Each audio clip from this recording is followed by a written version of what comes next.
Bonjour à tous et bienvenue dans les actus hebdomadaires. Au programme de cette semaine, les banques au salon de l'auto, des voitures d'occasion aussi chères que du neuf, le record de vitesse est battu et la question de la semaine.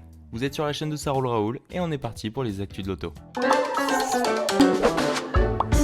Des véhicules électriques de plus en plus chers et par ricochet une panoplie de plus en plus riche de solutions de financement, en octobre à Paris, les banques envahiront le mondial de l'auto pour les présenter. Qui a dit que les voitures électriques neuves étaient trop chères? Vous pourrez constater que les mètres carrés de stand vous donnent raison. En renfort des constructeurs venus faire découvrir leurs modèles, les banques lustreront leurs offres. Car oui, les voitures neuves valent cher. Madame et monsieur tout le monde, eux, ont besoin d'un crédit ou d'un loyer via une location longue durée ou une location avec option d'achat. La voie est désormais ultra majoritaire d'accès aux véhicules neufs. Les banques ont pris l'orientation stratégique d'aller vers le segment auto, confirme Luc Châtel, le président de la plateforme automobile. Le Crédit Agricole disposera ainsi d'un stand de 500 mètres, autant que Dacia, pourtant l'un des poids lourds du salon. Mieux, le stand en question se situera dans le Hall 4, celui des constructeurs français et internationaux. Notre présence permettra aux visiteurs de découvrir la profondeur de notre offre et de choisir. Sur le marché de l'automobile d'occasion, les prix flambent. La crise sanitaire puis la pénurie de semi-conducteurs ont conduit à ce que peu de véhicules neufs soient mis sur le marché. Dès lors, les occasions récentes sont rares et les prix montent, quitte à ce qu'ils rejoignent ceux de leurs homologues neufs. En règle générale, une voiture qui sort d'usine voit sa valeur divisée par 2 au bout de 4 ans, mais dans le contexte particulier que nous vivons, c'est simple, il ne semble plus y avoir de règles. Ainsi, les modèles d'occasion des Dacia Sandero et Duster se revendent très cher, même chose pour les Toyota hybrides CHR et RAV, avec parfois des montants supérieurs au prix des voitures neuves, explique Laurent Potel, le PDG et cofondateur de Rizocar. La mise en place des zones à faible émission pourrait expliquer cet engouement. Les Toyota Auris d'occasion peuvent aussi être vendus plus cher que les neuves, notamment parce que ce modèle est plébiscité par les chauffeurs de VTC. Comment expliquer une telle hausse des prix des voitures d'occasion?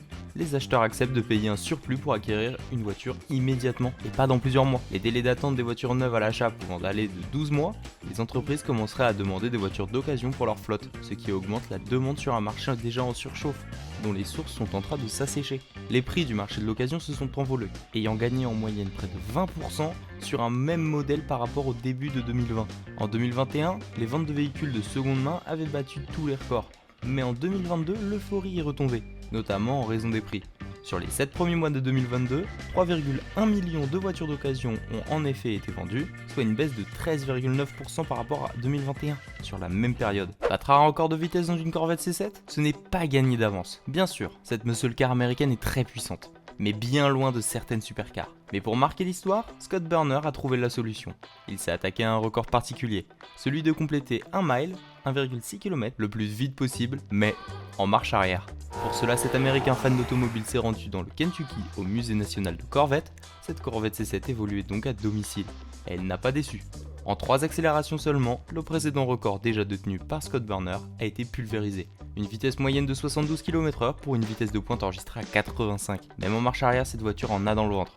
Évidemment, on vous laisse le lien de la vidéo en description. À quoi faut-il s'attendre du marché auto en 2023 ? L'activité en valeur du commerce et de la réparation automobile progressera de 2,5% en 2023.